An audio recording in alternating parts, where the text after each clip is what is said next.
সাপ্তাহিক চাকরির ডাক ৩০ মের পত্রিকা নিয়ে চলে এলাম। তো আজকে অনেক নিয়োগ রয়েছে এবং যেহেতু সরকারি নিয়োগ অনেক বেশি, তাই সকল বিজ্ঞপ্তির বিস্তারিত তথ্য যারা জানতে চান তারা আমাদের ফেসবুক পেজটি ফলো রাখুন এবং আমাদের সাপোর্ট করুন। ফেসবুক পেজটি ফলো রাখলে এছাড়া পত্রিকার সকল বিস্তারিত কিভাবে আপনারা দেখতে পারবেন ভিডিওর যে কোনো সময় সেটা আপনাদেরকে বলে দেব। তো পুরো ভিডিওটি দেখার জন্য অনুরোধ রইল। তো প্রথমেই রয়েছে কারা অধিদপ্তরে ১৭৪ জন নিয়োগ, যার মধ্যে ফার্মাসিস্ট ৩০ জন, উচ্চমান সহকারী ৫ জন, ৬০ মুদ্রাক্ষরিক কম্পিউটার ৯ জন, কম্পিউটার মুদ্রাক্ষরিক ১ জন, অফিস সহকারী ১০ জন, কারা সহকারী কম্পিউটার মুদ্রাক্ষরিক ৬৫ জন, অফিস সহকারী বিক্রেতা শোরুম ১ জন, অফিস সহকারী বিক্রেতা রেশন ১ জন, টাস্ক টেকার ৬ জন সহ আরও অন্যান্য পদ। বিদ্যুৎ উন্নয়ন বোর্ডে ২৪৪ জন নিয়োগ হবে, যার মধ্যে উপসহকারী প্রকৌশলী ইলেকট্রিক্যাল, মেকানিক্যাল, ইলেকট্রনিক্স, পাওয়ার, সিভিল এসব পদে ৮১ জন। এছাড়া সহকারী নিরাপত্তা কর্মকর্তা, আঞ্চলিক গোয়েন্দা কর্মকর্তা ২ জন, ফার্মাসিস্ট, মেডিকেল অ্যাসিস্ট্যান্ট ২৫ জন, সিনিয়র স্টাফ নার্স ৪ জন, সহকারী হিসাবরক্ষক ৩০ জন, উচ্চমান হিসাব সহকারী ৭৭ জন, জুনিয়র স্টাফ নার্স ১০ জন, ড্রেসার ৬ জন, মিডওয়াইফার ৯ জন। এছাড়া টিএমএসএসে ২৯,৯০০ জনের বিশাল নিয়োগ রয়েছে। তাছাড়া আশুগঞ্জ পাওয়ার স্টেশনের ৫২ জন, যার মধ্যে সার্ভেয়ার ১ জন, জুনিয়র ফর্কলিফট অপারেটর ১ জন, জুনিয়র টেকনিশিয়ান ১৫ জন, জুনিয়র ওয়েল্ডার ৫ জন। এছাড়াও অন্যান্য পদ রয়েছে, যার বিস্তারিত ভেতরের পাতা দেওয়া আছে এবং বিস্তারিত আপনারা কীভাবে দেখতে পারবেন তা আমরা কিছুক্ষণের মধ্যে বলে দেব। এছাড়া মহিলা ও শিশু মন্ত্রণালয়ে রয়েছে ৫০ জন, যার মধ্যে হিসাবরক্ষণ অফিসার ১ জন, জেলা শিশু বিষয়ক কর্মকর্তা ১৩ জন, হিসাবরক্ষণ স্থায়ী পদ ১ জন, সার্টিফিকেট কম্পিউটার অপারেটর ১ জন, উচ্চমান সহকারী ১ জন সহ আরও বিভিন্ন পদের জনবল নিয়োগ হবে। এছাড়া জেলা প্রশাসক কুষ্টিয়া ৩১ জন নিয়োগ করবে এবং প্রকৌশলী বিশ্ববিদ্যালয়ে নিয়োগ করবে ৫১ জন।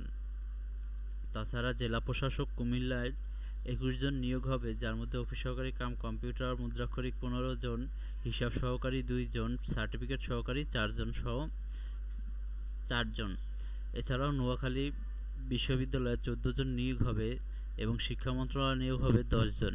এছাড়াও বাংলাদেশ নৌবাহিনীতে সরাসরি কন্ডিশন অফিসার ২০২৬-এ ডিএসএ ব্যাচে নিয়োগ হবে, যেটার আবেদনের সময় খুবই সীমিত হয়ে আসছে। তাই যারা নৌবাহিনীতে যোগদানে ইচ্ছুক তারা দ্রুতই আবেদন করে ফেলুন। এছাড়াও ঢাকা বিশ্ববিদ্যালয়ে রেজিস্ট্রার অফিসার হিসেবে ১ জন এবং চারুকলা অনুষদ স্টোর কিপার হিসেবে ১ জন নিয়োগ হবে। এছাড়া জেলা প্রশাসক সুনামগঞ্জে ৭ জন, জ্বালানি ও খনিজ সম্পদে ৫ জন নিয়োগ হবে। তো এছাড়াও সকল নিয়োগের বিজ্ঞপ্তি অর্থাৎ পুরো চাকরির ডাক পত্রিকার ৪টি পাতা আপনারা যেভাবে দেখতে পারবেন সেটা হলো আপনারা আমাদের সাপ্তাহিক চাকরির ডাক পত্রিকায় এই ফেসবুক পেজটিতে চলে আসবেন।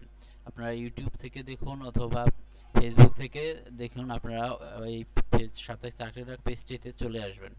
আসার পরে আমরা যে বিজ্ঞাপনটি আমরা ছাড়বো, যে ভিডিওটি ছাড়বো, ভিডিওর কমেন্টে আপনারা পেয়ে যাবেন সকল বিস্তারিত তথ্য।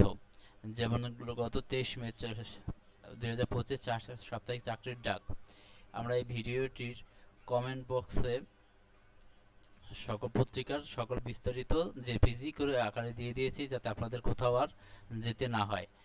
ঠিক এমনি এই ভিডিওর সাথে আমরা এভাবেই এই সাপ্তাহিক চাকরির ডাক পেজে আপলোড করে দেব। এছাড়া দেখা যাক সাপ্তাহিক চাকরি ডাকে ব্যাক পেজে যমুনা গ্রুপে ৭৬ জন নিয়োগ হবে এবং প্রকৌশল বিশ্ববিদ্যালয়ে নিয়োগ হবে ৩০ জন। এবং আমরা প্রথম পাতা একটু দেখেছিলাম যে প্রকৌশল বিশ্ববিদ্যালয় এটা হচ্ছে নন টেকনিক্যাল পদ এবং এখানে প্রকৌশল বিশ্ববিদ্যালয়ে যে ৩০ জন এটা হচ্ছে টেকনিক্যাল পদে নিয়োগ হবে।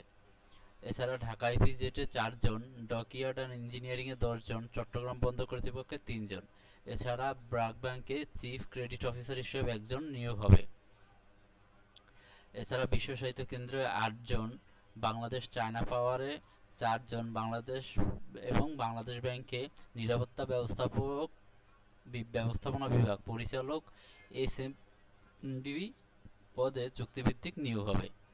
তাছাড়া National Tea Company, Delta Medical College, BRB কেবলসে নিয়োগ রয়েছে। তাছাড়া এক নজরে চাকরির মধ্যে ঢাকা স্টক এক্সচেঞ্জ PLC, আড়ং, City Bank PLC, Apex Footwear Limited, BRB Cables Industries, রকমারি.com, Sultan Dines, NRB Bank PLC, তং রিসোর্টে নিয়োগ হবে। এছাড়া ওয়ালটন হাইটেক ইন্ডাস্ট্রিজেও নিয়োগ রয়েছে।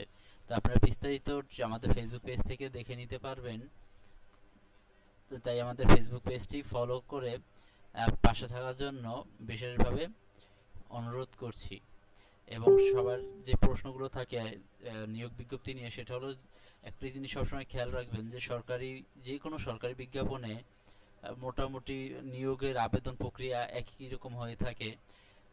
আবেদনপত্র যেসব কাগজপাতি সব একই রকম হয়ে থাকে। এছাড়া সরকারি বিজ্ঞাপনে যে সকল পদ আছে, একজন ব্যক্তি একের বেশি দ্বিতীয় পদে আবেদন করতে পারে না। এই সুযোগটি সরকারি থাকে না সরকারি বিজ্ঞপ্তিতে। তবে এটি অনেক প্রাইভেটেও থাকে না, তবে বিশেষ ক্ষেত্রে বিভিন্ন প্রাইভেটে তারা সেই সুযোগটা দেয়, তবে সরকারিটা এক কথায় দেয় না বললেই চলে। আপনি শুধুমাত্র এই সরকারি যে কোনো একটি পদেই আবেদন করতে পারবেন।